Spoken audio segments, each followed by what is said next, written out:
Hello friends, welcome to Shiny சமையல். இன்றைக்கி நம்ம குழந்தைங்களுக்கெல்லாம் ரொம்ப விருப்பமான சீஸ் சப்பாத்தி எப்படி பண்ணுறதுன்னு பார்க்க போகிறோம். இது ரொம்ப ஈஸியாக செய்திடலாம்.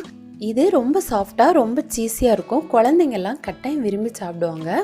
இந்த சாஃப்டான சீஸியான சப்பாத்தியை இப்போ எப்படி பண்ணுறதுன்னு பார்க்கலாம்.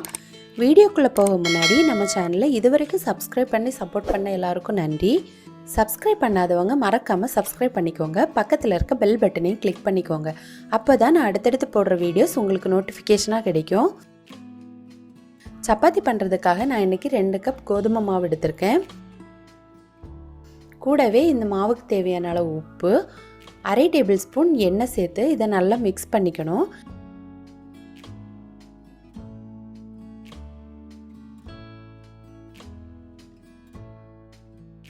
அடுத்து கொஞ்சம் கொஞ்சமாக தண்ணி சேர்த்து இதை நல்லா சப்பாத்தி மாவு பதத்துக்கு நல்லா பிசைஞ்சு எடுத்துக்கணும்.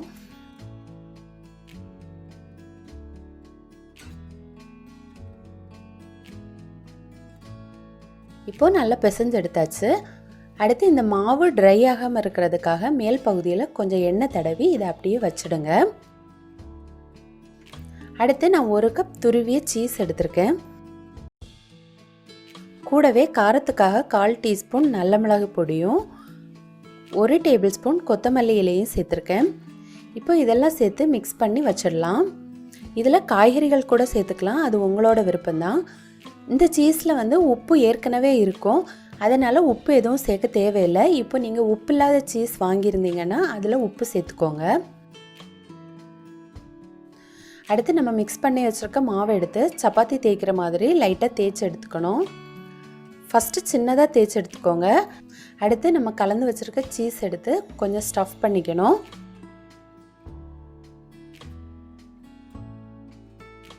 நான் வீடியோவில் காட்டியிருக்க மாதிரி ஃபோல்ட் பண்ணி திரும்பவும் சப்பாத்தி தேய்க்கிற மாதிரி நல்லா தேய்ச்சி எடுத்துக்கணும்.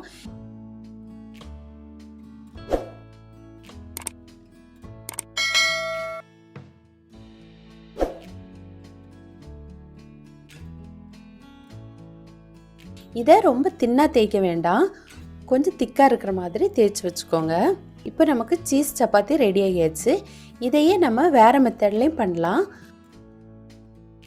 அதுக்காக திரும்பவும் கொஞ்சம் சப்பாத்தி மாவு எடுத்து அதை நான் சப்பாத்தி தேய்க்கிற மாதிரி நல்லா தேய்ச்சி வச்சுருக்கேன். இந்த மெத்தடுக்கு சப்பாத்தி மாவை நல்லா தின்னாக தேய்க்கணும். எவ்வளோ தின்னாக உங்களால் தேய்க்க முடியுமோ அந்த அளவுக்கு மெல்லியதாக தேய்ச்சி எடுத்துக்கோங்க.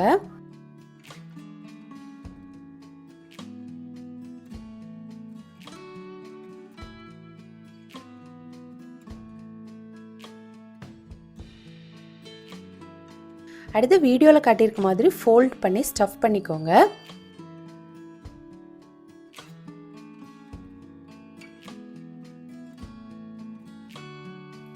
இந்த கார்னரையெல்லாம் நல்லா க்ளோஸ் பண்ணிக்கோங்க, அப்போ தான் சீஸ் வெளியில் வராமல் இருக்கும். இல்லை நம்ம தவாவில் சுட்டெடுக்கும் போது சீஸ் வெளியில் வந்துடும், அதனால் கார்னரையெல்லாம் நல்லா க்ளோஸ் பண்ணிக்கோங்க.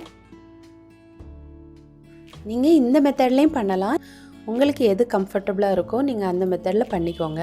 இது உங்கள் விருப்பம் தான். குழந்தைங்களுக்கு என்ன ஷேப் வேணுமோ அந்த மாதிரி செய்து கொடுத்துக்கோங்க. இப்போ இதுவும் ரெடி ஆகியாச்சு.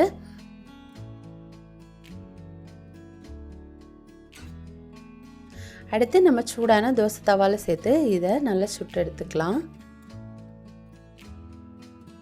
ஒரு சைடு வெந்த உடனே அடுத்த சைடு திருப்பி போட்டுக்கோங்க. கொஞ்சமாக ஆயில் சேர்த்து அதை நல்லா வேக வச்சு எடுத்துக்கோங்க. இப்போது நமக்கு சூடான சுவையான சீஸ் சப்பாத்தி ரெடி ஆகியாச்சு. இதே மாதிரி மீதி இருக்க சப்பாத்தி எல்லாமே நம்ம சுட்டு எடுத்துக்கணும். காய்கறிகள் சேர்த்துக்கலாம், முட்டை சேர்த்துக்கலாம், அதெல்லாமே உங்களோட விருப்பம்தான். நான் வெறும் சீஸ் மட்டும்தான் சேர்த்துருக்கேன்.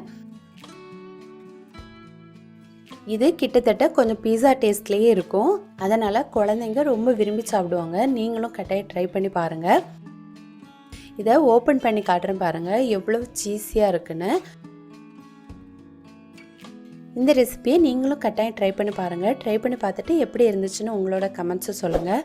இந்த வீடியோ உங்களுக்கு பிடிச்சிருந்தனா ஷைனி சமையலை மறக்காமல் சப்ஸ்கிரைப் பண்ணிக்கோங்க. தேங்க்யூ.